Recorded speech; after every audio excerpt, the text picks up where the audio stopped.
Bună, dragilor! Eu sunt Beatrice, bine ați venit pe canalul meu. Astăzi aș vrea să vă prezint o rețetă de bomboane de ciocolată umplute cu o cremă delicioasă de ciocolată și praline.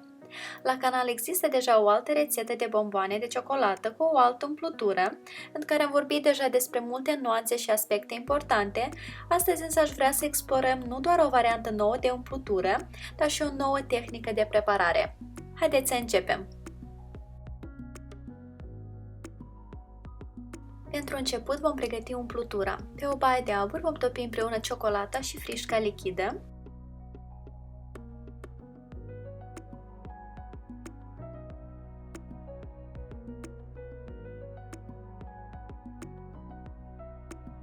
Când am obținut o compoziție omogenă, luăm bolul de pe baia de abur și adăugăm untul și pasta praline. Recent la canal am postat rețeta pentru praline, așa că linkul îl voi lăsa în descriere. Atât untul cât și pasta sunt la temperatura camerei.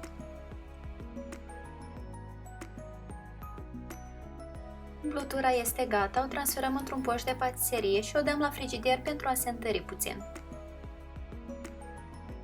Să vorbim despre formă. Aceasta este o formă de policarbonat, are 16 indentații.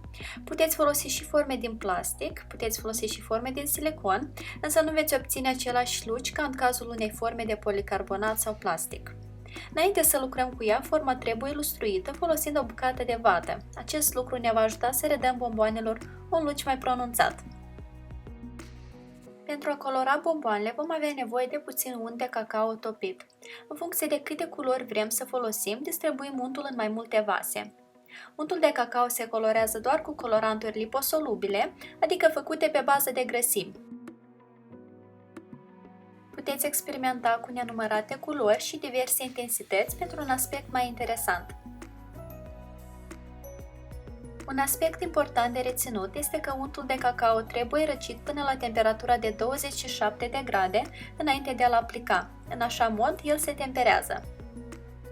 În continuare, eu am luat puțin din untul de cacao de culoare neagră și l-am stropit, uite așa, în mod spontan cu ajutorul unei pensule. În așa fel, voi obține puncte negre pe suprafața bomboanelor. Înainte de a aplica următorul strat, este foarte important ca cel anterior să fie uscat.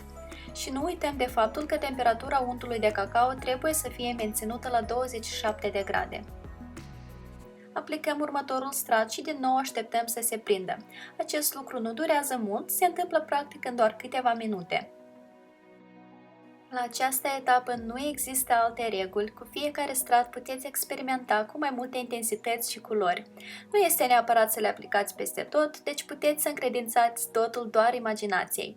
În această tehnică nu există limite și, desigur, cel mai frumos este și faptul că absolut nicio bomboană nu va fi identică. Fiecare bomboană va fi practic unică în felul ei.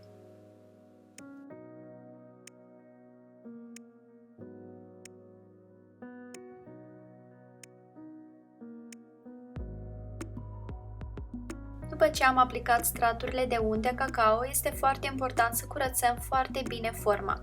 Pentru asta este suficient să o ștergem de o hârtie de bucătărie ca în felul următor. În continuare, umplem formele cu ciocolată temperată. Eu am ales să folosesc ciocolată neagră, însă puteți folosi orice altă ciocolată vă place cel mai mult.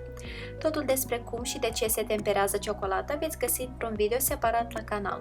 Linkul îl voi plasa în descriere.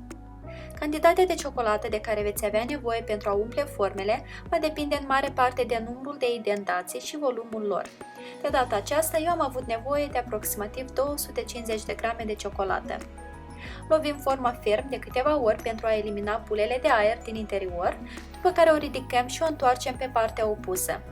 Lovim ferm fiecare latură a formei cu coada unui spaclu, astfel încât ciocolata să curgă din formă și să eliminăm bulele de aer.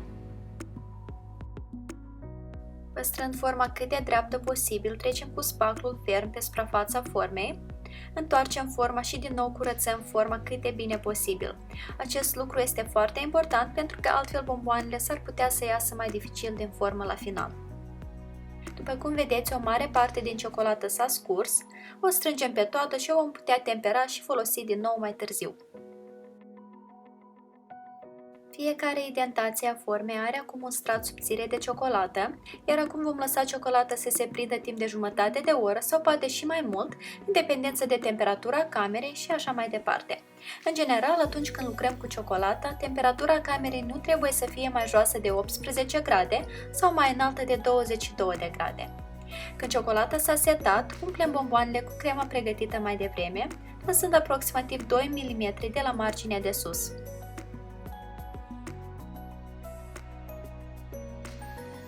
La dorință puteți adăuga și câteva nuci mărunțite deasupra cremei, înainte de a le acoperi din nou cu ciocolată temperată.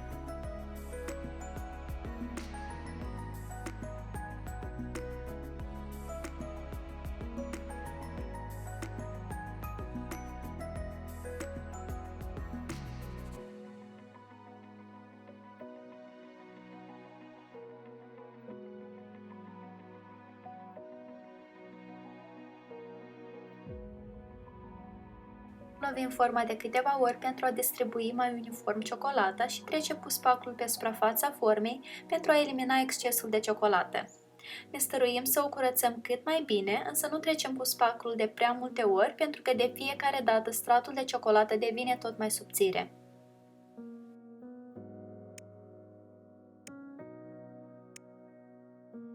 La această etapă vom lăsa bomboanele la temperatura camerei timp de o noapte. Chiar dacă vizual pare că ciocolata s-a prins foarte repede, ea de fapt continuă să se cristalizeze și să se contracteze în formă pentru un timp mai îndelungat. Aveți și opțiunea de a da forma la frigider, însă eu personal prefer să nu fac asta pentru că schimbarea bruscă de temperatură poate afecta rezultatul final. Bomboanele mele sunt gata să fie eliberate din formă, întoarcem forma și majoritatea bomboanelor vor sări de sine stătător. În cazul în care nu au ieșit toate, lovim forma de câteva ori. Dacă ciocolata a fost temperată corect, toate bomboanele trebuie să sară din formă fără nicio dificultate. Și iată ce am obținut. Au un luci foarte frumos, iar crema are un gust foarte pronunțat de alune și o textură foarte gingașă.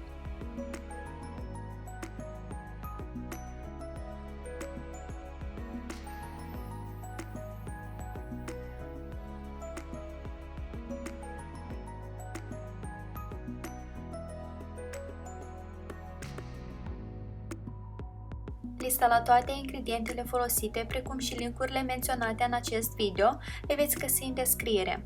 Iar eu vă mulțumesc că ați fost alături de mine și vă doresc o zi delicioasă în continuare. Poftă bună! Pa, pa!